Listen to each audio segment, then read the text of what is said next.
नमस्कार, मैं हूं सैयद सुहेल और बुलेटिन की शुरुआत करेंगे बड़ी खबर के साथ। देश के अन्नदाता पर टूटा है आफत का पहाड़। घर में खाने के लिए लाले पड़े हैं और किसान मौत को गले लगाने को मजबूर है। इसी बीच कांग्रेस उपाध्यक्ष राहुल गांधी आज किसानों से मिल रहे हैं, लेकिन सवाल यही है कि क्या नेतागिरी के बीच बदलेगी अन्नदाता की किस्मत।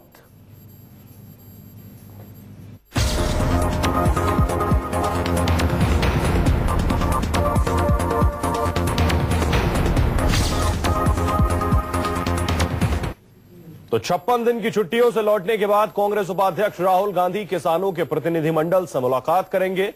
किसान राहुल से मिलने के लिए कांग्रेस दफ्तर पहुंच चुके हैं। बड़ी खबर यह मिल रही है, थोड़ी देर में किसानों से मिलेंगे राहुल गांधी। इसके बाद किसान राहुल से मिलने उनके घर पहुंच चुके हैं। खबर यह है, ये सभी यूपीए सरकार के भूमि अधिग्रहण कानून में किए गए बदलावों पर राहुल गांधी। इसके बाद किसान राहुल से मिलने उनके घर पहुंच चुके हैं। खबर यह है, ये सभी यूपीए सरकार के भूमि अधिग्रहण कानून में किए गए बदलावों पर किसानों के विचारों को सुनेंगे। राहुल कांग्रेस की रविवार को होने वाली किसान खेत मजदूर रैली से पहले ये मुलाकात कर रहे हैं। उत्तर प्रदेश, हरियाणा, राजस्थान, पंजाब और मध्य प्रदेश के विभिन्न किसान संगठनों के सदस्य राहुल से मिलने दिल्ली आए हैं। अब से कुछ वक्त में राहुल से मुलाकात करेंगे ये लोग और नरेंद्र मोदी सरकार द्वारा किए गए बदलावों पर किसानों के विचारों को सुनेंगे राहुल गांधी। जैसा कि आप जानते हैं, कल यानी 19 अप्रैल को किसान खेत मजदूर रैली रामलीला मैदान में होने वाली है। इससे पहले राहुल गांधी तैयारियों में जुटे हैं। प्रशांत गुप्ता हमारे सहयोगी और ज्यादा जानकारी के साथ जुड़ रहे हैं। प्रशांत, शुक्रवार तक यानी कल तक राहुल ने खुद को कार्यालय तक ही सीमित रखा था, आज किसानों से मिलने वाले हैं। कौन कौन कहां के प्रतिनिधि आए हुए हैं? इसके अलावा क्या राहुल गांधी के साथ कुछ और नेता भी मौजूद हैं? जी बिल्कुल, देखिए राजस्थान, पंजाब, हरियाणा, उत्तर प्रदेश के तमाम नेताओं के साथ साथ में किसान यहां पर बड़ी संख्या में पहुंचे हैं। उनके प्रतिनिधि मंडल पहुंचा है यहां पर राहुल गांधी से मिलने। लगभग 11:30 बजे राहुल गांधी पहली बार 56 दिनों के बाद अब यहां पर आएंगे और पब्लिक अपीयरेंस देंगे।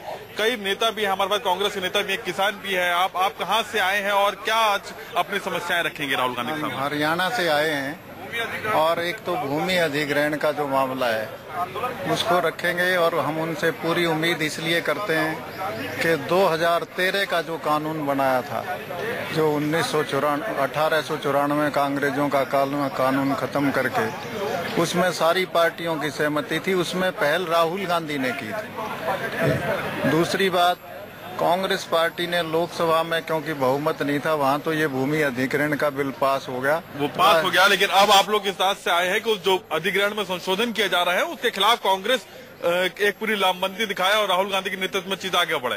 जी जी बिल्कुल, क्योंकि इन्होंने राज्यसभा में पास नहीं होने दिया, वहाँ कांग्रेस का बहुमत है और भूमि अधिग्रहण बिल के ऊपर। और इसके अलावा आप ये गेहूं की कुछ बाली भी पकड़े हुए, ये किस लिए है? ये क्या दिखाने के लिए लाए थे? अभी हाल में बरसात हुई और ओलावृष्टि हुई, उससे फसल बर्बाद होगी उत्तर भारत के बहुत बड़े क्षेत्र की। अब ये देखने में गेहूं की एक बाल है और सरकार और अधिकारी ये कहते हैं कि इसमें क्या नुकसान है, ये तो बाल खड़ी है। लेकिन मैं आपको इसको एक डेमोन्स्ट्रेशन देता हूँ, तोड़ के देखो एक बार। आप इसको यूं मसलो, इसमें कुछ नहीं है, इसमें कुछ नहीं है। ये भूमि अधिग्रहण के साथ साथ सोहेल यहाँ पर जो फसल बर्बाद हुई है, बेमौसम बारिश से जो फसल बर्बाद हुई है, राहुल गांधी इनसे मिलेंगे तो क्या कहेंगे राहुल से? जी बिल्कुल, राहुल गांधी साहब आप मिलेंगे। 56 दिनों के बाद आए हैं। जब भूमि के अधिग्रहण बिल को लेकर संसद सारा विपक्ष लामबंदी कर रहा था, तब राहुल गांधी नदारत थे। अब आपको लगता है कि राहुल गांधी आने के बाद आपकी समस्या को समाधान कर देंगे? क्या कहेंगे? 56 दिन तक कहाँ थे, ये सवाल पूछेंगे क्या? वो कांग्रेस पार्टी के उपाध्यक्ष हैं। उनकी माँ जब ओलावृष्टि हुई, बरसात हुई तो खेत में खड़ी पाई। देश की अकेली नेता हैं जो खेत में खड़ी पाई। इन्होंने जब ये यहाँ थे तो भट्टा परसोल गए, भूमि अधिग्रहण के विरोध में लड़ाई लड़ी अब ये कोई मुद्दा नहीं है कि वो 56 दिन कहाँ थे। मुद्दा ये है कि आज हमारी मुद्दा ये तो उठेगा ही कि जब संसद में सभी लोग लामबंद हो रहे थे तब उस समय राहुल गांधी कहाँ थे, और अब राहुल गांधी आए तो आप लोग उनसे क्या बात करेंगे?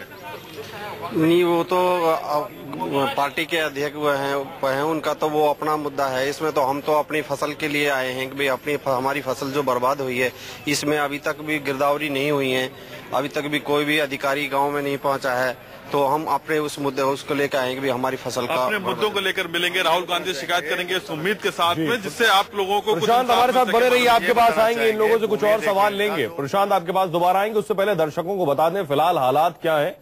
बेमौसम बरसात के बाद अब तक कितने किसानों ने खुदकुशी कर ली है, एक कड़वी हकीकत ये भी है, ये आपके सामने रखते हैं। कितने किसानों ने अब तक आत्महत्या की? इस साल महाराष्ट्र में 200 किसानों ने आत्महत्या की है। उत्तर प्रदेश में 25 से ज्यादा किसान जान दे चुके हैं। इस साल मध्य प्रदेश में 20 किसानों ने जान दी है। 2015 में औरंगाबाद में 135 किसान जान दे चुके हैं। 2015 में मराठावाड़ा में 93 किसानों ने खुदकुशी की है। 2014 में देश में 1109 किसानों ने खुदकुशी की। 2014 में 26% ज्यादा किसानों ने जान दी है पहले की तुलना में। सबसे ज्यादा किसानों ने महाराष्ट्र में खुदकुशी की है, यह है कड़वी हकीकत। 1109 में से महाराष्ट्र में 986 किसानों ने जान दी है। 2013 में देश में 879 किसानों ने जान दी थी। 2012 में देश में 1046 किसानों ने आत्महत्या कर ली थी। यह है किसानों की हकीकत, उस अन्नदाता की हकीकत जो हमारा और आपका पेट भरता है। हमारे साथ प्रशांत हमारे सहयोगी लगातार बने हुए हैं। प्रशांत, किसानों का मुआवजे का मुद्दा तो है ही, लेकिन प्रधानमंत्री नरेंद्र मोदी कई मौकों पर यह कह चुके हैं कि भूमि अधिग्रहण के मुद्दे पर दरअसल विरोधी भ्रम फैला रहे हैं। क्या किसान भी ये मानता है कि विरोधी भ्रम फैला रहे हैं? इस सवाल पूछिए जरा। बिल्कुल सुहेल, मेरे साथ में किसान खड़ा हुआ है। आप कहां से आए हैं? आप ये बताइए कि आपको लगता है कि प्रधानमंत्री मोदी का कहना है कि भूमि अधिग्रहण बिल में कई संशोधन किए गए हैं, उसमें किसानों के हितों का भी ध्यान रखा गया है, लेकिन जो कई राजनीतिक दल है वो उसको लेकर भ्रांतियां फैला रहे हैं, भ्रम फैला रहे हैं। आपको लगता है कि मैं ये कहना चाह रहा हूँ, मैं पूरा कानून नहीं पढ़ा हूँ, मैं सच्चाई से कहना चाह रहा हूँ, जो कानून गवर्नमेंट का अपना है, रेलवे की जमीन अपनी है, उस रेलवे की जमीन से एक किसान बिजली की एक जो है लाइन लेके जाएगा या पानी की लाइन लेके जाएगा, उससे 10 साल एडवांस ले लिया जाता है। 10 साल के बाद फिर ले लेंगे। मालिक रेलवे ही रहती है, ऐसे किसान क्यों नहीं मालिक रहेगा? क्या प्रॉब्लम है? इंडस्ट्री लगाइए, 100 साल तक इंडस्ट्री लगाइए, उस जमीन का मालिक किसान ही होना चाहिए। क्या प्रॉब्लम है? आपको रोड निकालना है, जमीन लीजिए, नो प्रॉब्लम। आपको नहर निकालनी है, जमीन लीजिए, नो प्रॉब्लम। लेकिन आप एक ठेकेदार मत बनिए जी, एक बिजनेसमैन मत बनिए। मालिकाना हक जो है किसानों के पास ही रहना चाहिए, ये सबसे बड़ी एक सवाल है। जी, प्रशांत हमारे साथ बने रहिए, आपके पास आएंगे। कांग्रेस उत्तर भारत के सभी राज्यों से किसानों के प्रतिनिधि लेकर दिल्ली आई है ताकि हर राज्य के किसान के दर्द को राहुल सुन सकें।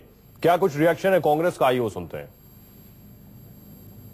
हमारा कार्यक्रम है, एक ऐतिहासिक रैली होने वाली है।